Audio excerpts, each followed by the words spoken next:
সকলোকে স্বাগতম জনাইছোঁ বিকে এডুকেশ্যন ইউটিউব চেনেললৈ। দেশৰ শিক্ষা ব্যৱস্থাত ব্যাপক সালসলনি, নতুন শিক্ষানীতি আইন প্ৰণয়ন কৰা হৈছে। চৰকাৰে শিক্ষা ব্যৱস্থাক লৈ এটি গুৰুত্বপূৰ্ণ ঘোষণা কৰিছে। এই ব্যাপক সালসলনি কৰা হৈছে প্ৰাক প্ৰাথমিক পৰ্যায়ৰ পৰা আৰম্ভ কৰি উচ্চ শিক্ষা পৰ্যায়লৈকে। কেইবাটাও গুৰুত্বপূৰ্ণ সংশোধন কৰা হৈছে এই নতুন শিক্ষানীতি আইনখনত। যিটো পৰীক্ষা প্ৰণালী আছে সেইটো জ্ঞান ভিত্তিক কৰাৰ লক্ষ্য কৰা হৈছে এই নতুন শিক্ষানীতিখনত। এই ব্যৱস্থাই পূৰ্ব ব্যৱস্থাক সম্পূৰ্ণৰূপে সংশোধন কৰিছে। পূৰ্বতে আছিল 10+2, তাক সলনি কৰি কৰা হৈছে 5+3+3+4, অৰ্থাৎ প্ৰথম 5 বছৰত প্ৰি প্ৰাইমেৰী আৰু প্ৰথম আৰু দ্বিতীয় শ্ৰেণী, দ্বিতীয় 3 বছৰত তৃতীয় শ্ৰেণীৰ পৰা পঞ্চম শ্ৰেণীলৈকে শিক্ষা ব্যৱস্থা থাকিব, আৰু তৃতীয় বছৰত 3 বছৰত ষষ্ঠ শ্ৰেণীৰ পৰা অষ্টম শ্ৰেণীলৈকে শিক্ষা ব্যৱস্থা থাকিব। চতুৰ্থ 4 বছৰত একেলগে নৱম, দশম, একাদশ আৰু দ্বাদশ শ্ৰেণীৰ পাঠদান অন্তৰ্ভুক্ত কৰা হৈছে। প্ৰধানমন্ত্ৰী নৰেন্দ্ৰ মোদীয়ে টুইট কৰি এই কথাষাৰ সদৰি কৰিছে। নতুন শিক্ষানীতি আইনত মাতৃভাষাত অধিক গুৰুত্ব দিয়া হৈছে। 1992 চনৰ পিছত ভাৰতৰ শিক্ষা ব্যৱস্থাত বিশেষ সালসলনি কৰা হ'ল। নতুন শিক্ষানীতিত কি নতুনকৈ সন্নিৱিষ্ট কৰা হৈছে সেইখিনি আপোনালোকে ধুনীয়াকৈ ইয়াৰ পৰা চাই ল'ব।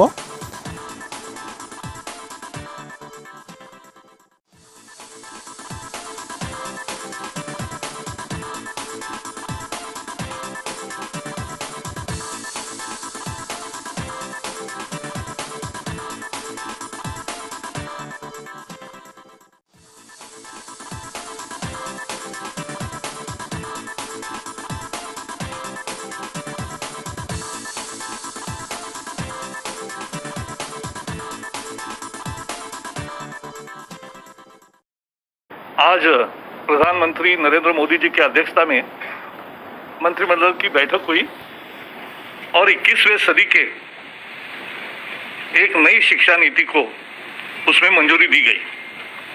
यह बेहद महत्वपूर्ण है क्योंकि 34 साल से शिक्षा नीति में परिवर्तन नहीं हुआ था, और इसलिए आज का ये जो परिवर्तन है और जो नई शिक्षा नीतियाँ है, मुझे विश्वास है कि पूरा समाज और सभी देशवासी इसका स्वागत करेंगे और दुनिया के शिक्षाविद भी इसको निश्चित रूप से सराहना करेंगे। आज ऐतिहासिक दिन है। 34 साल के बाद देश को एक नई शिक्षा नीति मिली है।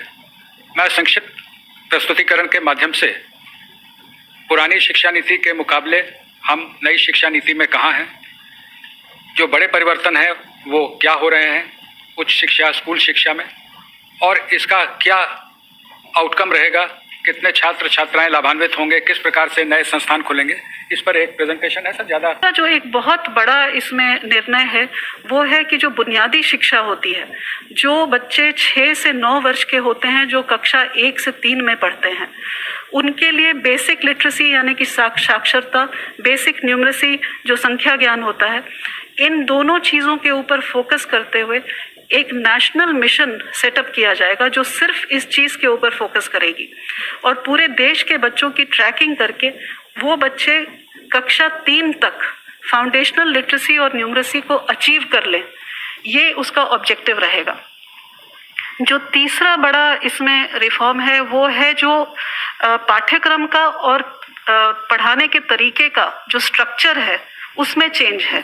आप सब जानते हैं कि अभी 10+2 स्ट्रक्चर है, जिसमें जो पहले 10 वर्ष हैं उनका एक तरह से फेज वाइज करिकुलम होता है। फिर सडनली जब आप सेकेंडरी में जाते हैं, +2 में जाते हैं, तो सब्जेक्ट जो है स्पेशलाइजेशन होने लगती है। यहाँ पर जो हम सिस्टम लेकर के आए हैं वो 15 वर्ष का जो आप देख रहे हैं 5+3+3+4, उसमें 3 वर्ष तो पूर्व प्राथमिक हैं, मतलब 3 से 6 वर्ष जिसका पाठ्यक्रम बनेगा, और जो 12 वर्ष हैं उनको इस तरह से डिवाइड किया है कि वो कंटिन्यूटी, बुनियादी शिक्षा तक कंटिन्यूटी रहे।